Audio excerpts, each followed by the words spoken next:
राम राम जी सब छोटे बड़े ने। आज मैं आपको माँ की एक कहानी सुनाती हूँ। बहुत दिनों पुरानी बात है, जब ये जिस टाइम पे माँ का ये जागरण और ये नारियल वगैरह चढ़ने की सब तक शुरुआत जो हुई थी, उस समय की बात बताती हूँ मैं। एक नंदू नाम का कुम्हार था, तो वो माटी खोद के लाया करता है किसान के खेत में थे। तो माटी खोदन गया था, उसने माटी खोदते एकदम उसकी कुदाल की आवाज़ आई। तो कुदाल की ऐसी आवाज़ आई, ना तो सोना था ना काशी थी ना लकड़ी की आवाज़ थी, मतलब कोई चीज़ ऐसी थी कि कुछ अलग तरह की आवाज़ आई टन देसी ने। तो उसने छोड़ के ना कुदाल, अरे उसने देखा तो उसने वहाँ से मट्टी हटाई हाथों से, और हाथों से मट्टी हटा कर उसने जब देखा तो वहाँ से माँ की प्रतिमा लिगड़ी। शेर पर सवार माता रानी बैठी, और माता रानी के 4 हाथ और इतना सुंदर मुख, मतलब बहुत अच्छी प्रतिमा लिखड़ी माँ की। जब माँ की उसने प्रतिमा देखी उसमें से निकाल के, तो वो फिर उसको वहीं पे छोड़ के और वो किसान के पास गया। पहलम के जो आदमी थे बहुत सच्चे भोले और ईमानदार रहते थे। वो कोई चीज़ किसी की बेईमानी करने की सोचते नहीं थे, झूठ नहीं बोलते थे। तो वो जिसका वो खेत था उस किसान के पास गया, बोला जी आप सब मेरे साथ चलो, आपके खेत में तो बहुत मतलब बहुत बड़ी वाली खड़ी है, अनमोल चीज़।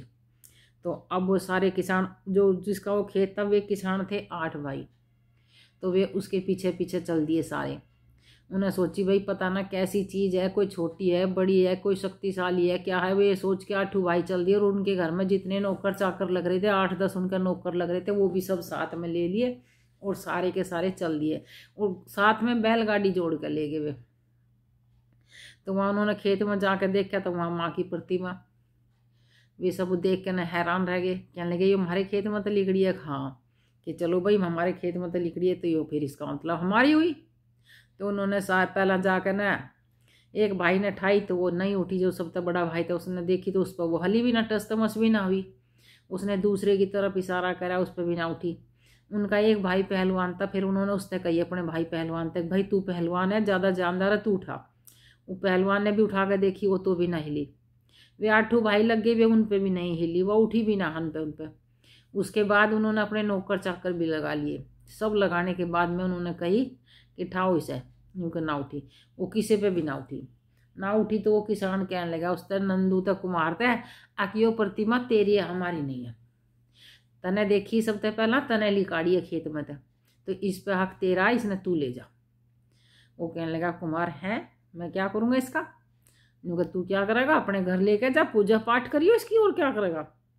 तो कुमार का कहने का ठीक है मैं ले जाऊंगा, पर जो मैं इसको ले गया और जो मेरे घर तक चोरों ने चुरा ली तो फिर मैं क्या करूंगा। फिर आप तो मुझे दंड दोगे कि भाई हमने अमानत तुझे दी थी, तने चोरों से उठवा दी। बोला पागल है, एक बात तो बता। वो जाट कहने लगा कि जब हम 8 भाई हम हैं और 8-10 हमारे नौकर है, जब हम सब पे नहीं उठी तो चोरों पे कैसे उठ जाएगी वो। तू चोरों का फिक्र मत कर, कोई चोर नहीं ले जाएगा, तू लेकर जा इसको अपने घर। उन्होंने उस नंदू थे जबरदस्ती और नंदू को उठा दी। कहने लगी वो तेरी प्रतिमा है। कहने लगा ठीक है। जब उन्होंने ये कही तो नंदू ने वो अपना अंगोछा ले रहा था उससे वो साफ करी, उठाई, साफ करी, झाड़ी पूछी, झाड़ पूछ के नंदू ने देखी जरा सी, वो उठा के ना देखो भाई मेरे पे भी उठाया कि ना उठाइए, तो सारे उठा उठा के चले गए, किसी पे ना उठी। नंदू ने जैसे ही वो जरा सी हिलाई तो वो हिल गई। तो नंदू उसने झाड़ पूछ में लग के ना, नंदू ने थोड़ा सा उठाने की कोशिश करी तो वो नंदू पर उठ भी गई।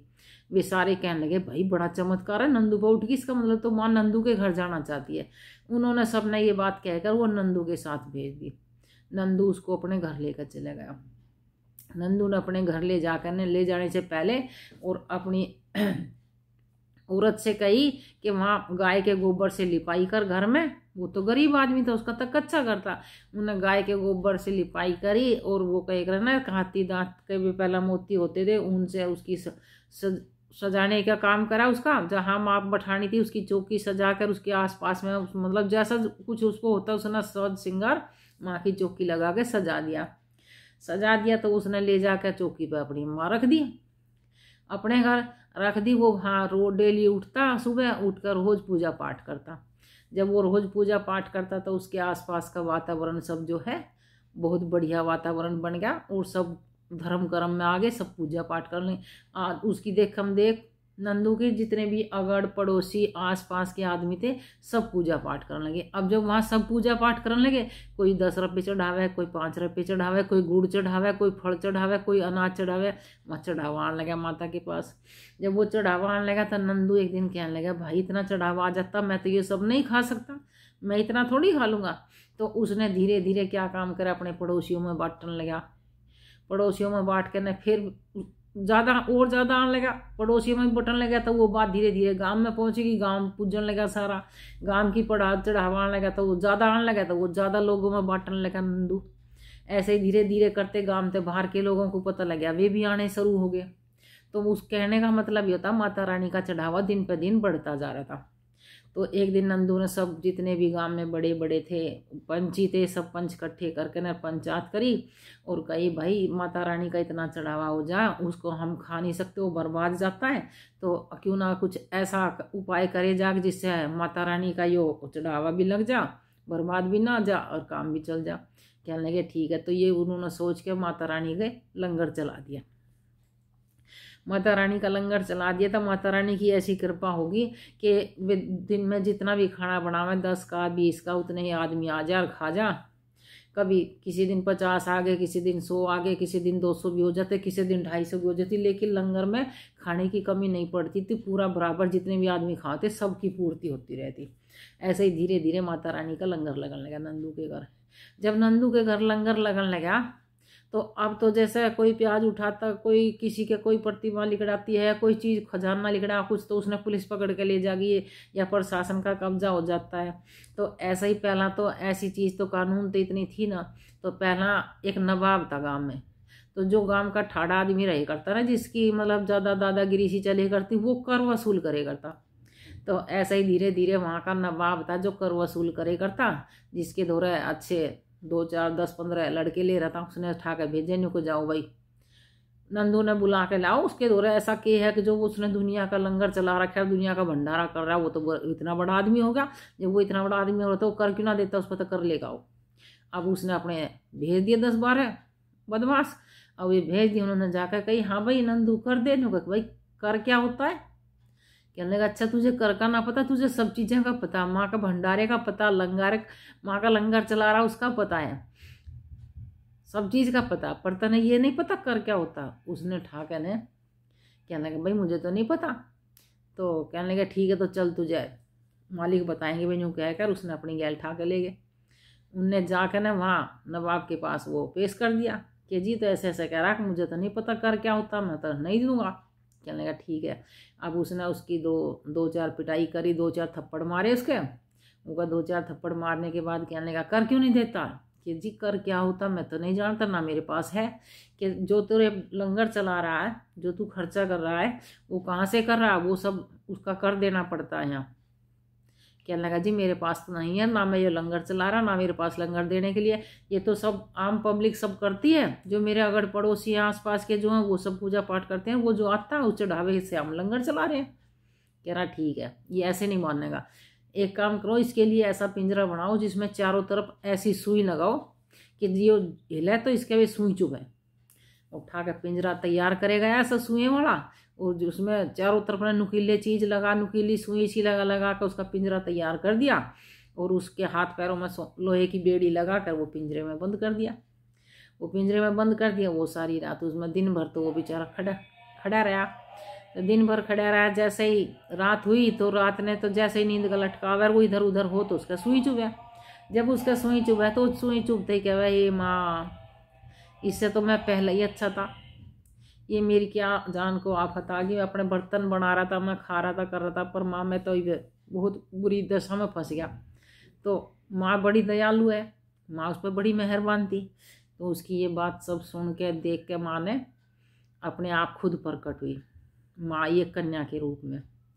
तो वो जो नवाब था वो एक पलंग पर सोने लग रहा था।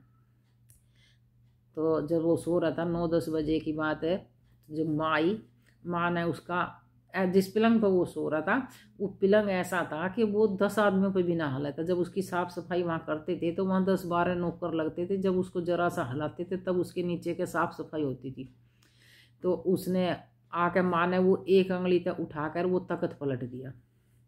तख्त पलट दिया तो वो नवाब देख के हैप रह गया, ये क्या शक्ति है भाई, एक छोटी सी लड़की ने आके ने मेरा तख्त पलट दिया, तो 10-10 आदमियों पे भी ना उठा था।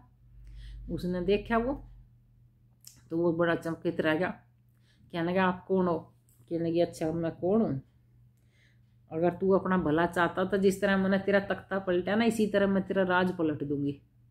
अगर अपना भला चाहता है तो मेरे भक्त ने छोड़ दे वो जो पिंजरे में बंद है।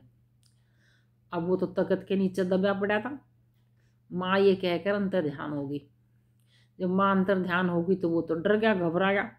उसने फटाफट अपने नौकर हाय हुल्ला मचाया, शोर मचाया, अपने नौकर सारे इकट्ठे कर दिए। उसके नौकर आए, उन्होंने वो पिलंग सरकाया, उसमें तो लिकड़ा के खिंच खिंचा कर वो बाहर नहीं लिकड़ा, जो वो बाहर लिकड़ गया।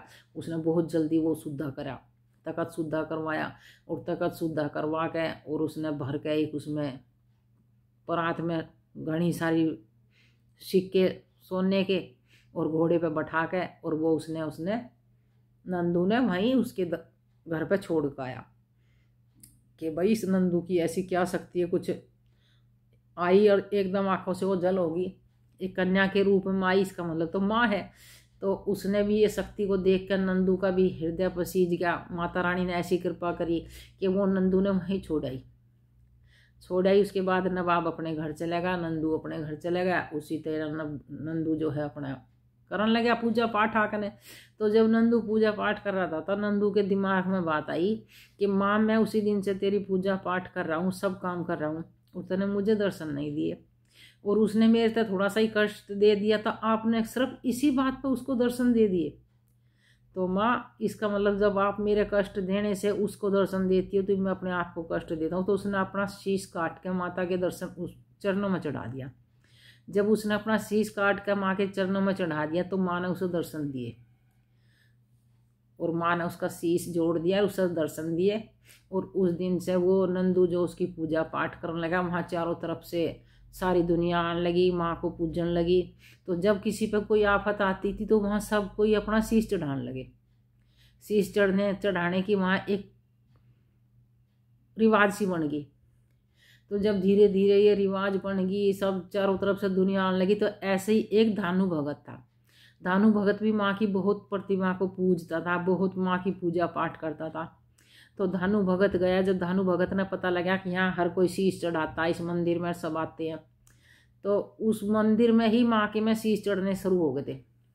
तो जब धानु भगत गया तो धानु भगत जाकर माँ के चरणों में लौट गया। धानु भगत ने कही हे माँ, अगर तू है और मैंने तेरी पूजा करी है तो या तो तू मेरा भी शीश स्वीकार कर ले, और जो तूने मेरा शीश स्वीकार नहीं करा तो फिर आज से तू यो अपनी प्रथा खत्म कर शीश चढ़ाने की, कुछ ऐसा कर कि जिससे ये शीश चढ़ाने खत्म हो जाए अंत। तो धानु भगत ने जाकर अपना शीश चढ़ाया था। तो जब धानु भगत ने अपना शीश चढ़ाया तो उस समय फिर ये शीश चढ़ाने की प्रथा खत्म कर दी। और तब माँ ने प्रकट होकर और माँ ने वहाँ दिया था ये आशीर्वाद कि आज से किसी का शीश नहीं चढ़ेगा, शीश चढ़ने की बजाय श्रीफल चढ़ेगा। तब से ये नारियल चढ़ने लगा माता के दरबार में, और माँ की भेंट में जो ये नारियल चढ़ता, तब से नारियल चढ़ने की रीति रिवाज चली है। और तब से दुनिया पूजा पाठ में नारियल चढ़ाती है। बोल सच्ची जोता वाली माता तेरी सदा की जय। इतनी कहानी मैंने सुनी थी, इतनी मुझे आती थी, इतनी मैंने आपको सुना दी। और लक्ष्मी धामा के नाम से मेरा चैनल है। जितने भी नए पुराने भाई जुड़े हुए हैं, बहन भाई, सब मेरे चैनल को सब्सक्राइब करें। मेरी कहानी अच्छी लगे तो इसको शेयर करें आगे।